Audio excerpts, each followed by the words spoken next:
ನಾನೀಗ ಏನು ಲಾಗ್ ಮಾಡ್ತಿದ್ದೇನೆ ಅಂದರೆ ಇವತ್ತು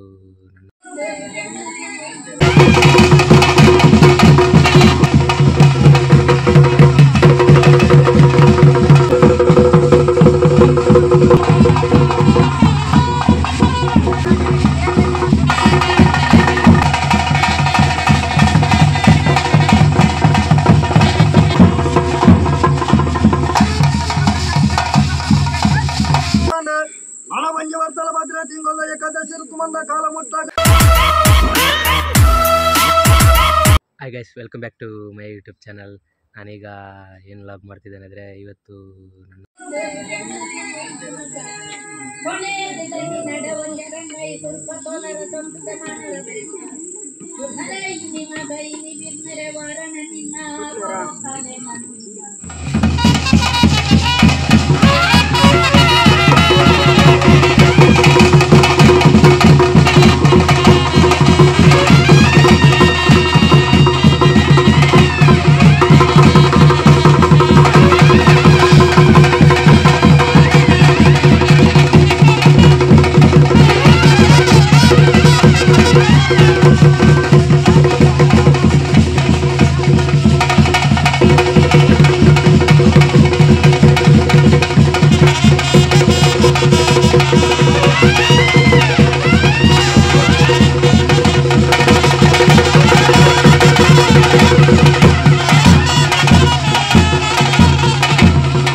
ಎಲ್ಲ ಮಲ್ಲ ಪೇರಿನ ಪಟ್ಟವರಕ್ಕೆ ಸಂದಮಂತಿಲ ಕಾಂಡ ಮಳ ಬಂಜಿ ವರ್ತಲ ಭದ್ರ ತಿಂಗೊಲ್ಲ ಏಕಾದಶಿ ಋತುಮಂದ ಕಾಲ ಮುಟ್ಟಾಗ ಮಳ್ಳ ದಾಭಾಗರಮ ಎದ ಕಲೆಟೆನ್ನ ಮಲ್ಲ ಪೇರಿನ ವಾಕ್ಯಗಳು ನಳತಿರಗಾರದಂಟೆಂದ ಕದಂಟಿಕಾರಿ ಕೊಲಪಂದ ಮುದಲ ಶಕ್ತಿ ಕೊಟ್ಟಿಯಾದರು ಮೂಲ ಮೈತಂದ ಗಡ್ಡೆ ತಳವ ಲೆಕ್ಕುಣಗವ ಕೊಂದಲತ್ತು ದಿನಕ್ಕ ಸರ್ವಪತ್ರ ಮಾಯದ ಬೆಳಗಲತ್ತು ಮಾಯ ಲಪ್ಪೆಣಿಕ ವಾತಿನದ ಯಮನಪುಳ ಮೊಳ ಇನಕ ಕಪತನ ಲಡಗಿನಕ ದೇವೇರೆ ಗುಂಡಾಡ ಒಳಭಾಗ ನಿನಕ ನಡೆವಳ ಸೋ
ಇಲ್ಲಿ ಸಿರಿ ಜಾತ್ರೆಯಿಂದ ಹೊರಟೆ ಮನೆಗೆ. ಗಂಟೆ ಸಹ 2 ಕಾಲಾಯಿತು. ಹಾಗೆ ಅಮ್ಮ ಅಜ್ಜಿ ಎಲ್ಲ ಹೋದರು ಮನೆಗೆ. ಹಾಗೆ ನಾನು ಅಲ್ಲೊಂದು ಸುಮಾರು ಒಂದು ಒಳ್ಳೆಯ ಇದಿತ್ತಿಲ್ಲ, ದೇವರ ದರ್ಶನದೆಲ್ಲ ಇತ್ತು. ಹಾಗೆ ನಂದಿಗೋನ ಹಾಗೆ ಅದೆಲ್ಲ ಪ್ರಸಾದ, ಲಾಸ್ಟಿಗೆ ಪ್ರಸಾದ ಸಹ ನಾನು ತಗೊಂಡಿರಲಿಲ್ಲ. ಹಾಗೆ ಪ್ರಸಾದ ತಗೊಂಡು ಈಗ ಹೊರಟೆ ಮನೆಗೆ. ಮತ್ತು ಗಂಟೆ ಸಹ ತುಂಬ ಆಯಿತು. ಮತ್ತು ನಾಳೆ ಡ್ಯೂಟಿ ಸಹ ಇತ್ತು. ಈಗ ಎಂತ ಮಾಡೋದು, ನಾಳೆ ಡ್ಯೂಟಿಗೆ ರಜೆ ಮಾಡಬೇಕಷ್ಟೇ. ಹಾಗೆ ತುಂಬ ಟೈಮ್ ಆಯಿತು, 2 ಕಾಲಾಯಿತು. ಹಾಗೆ ಓಕೆ ಗೈಸ್, ನಾನು ಈ ಲಾಗನ್ನು ಏನು ಮಾಡ್ತಿದ್ದೇನೆ. ಯಾರೆಲ್ಲ ನನ್ನ ಚಾನಲ್ನ ಸಬ್ಸ್ಕ್ರೈಬ್ ಮಾಡಲಿಲ್ಲ ಸಬ್ಸ್ಕ್ರೈಬ್ ಮಾಡಿ, ಹೊಸತಾಗಿ ನೋಡ್ತಿದ್ದರೆ ಸಬ್ಸ್ಕ್ರೈಬ್ ಮಾಡಿ, ಸಪೋರ್ಟ್ ಮಾಡಿ. ನೆಕ್ಸ್ಟ್ ಲಾಗಲ್ಲಿ ಸಿಗ್ತೀನಿ. ಟೇಕ್ ಕೇರ್, ಬಾಯ್.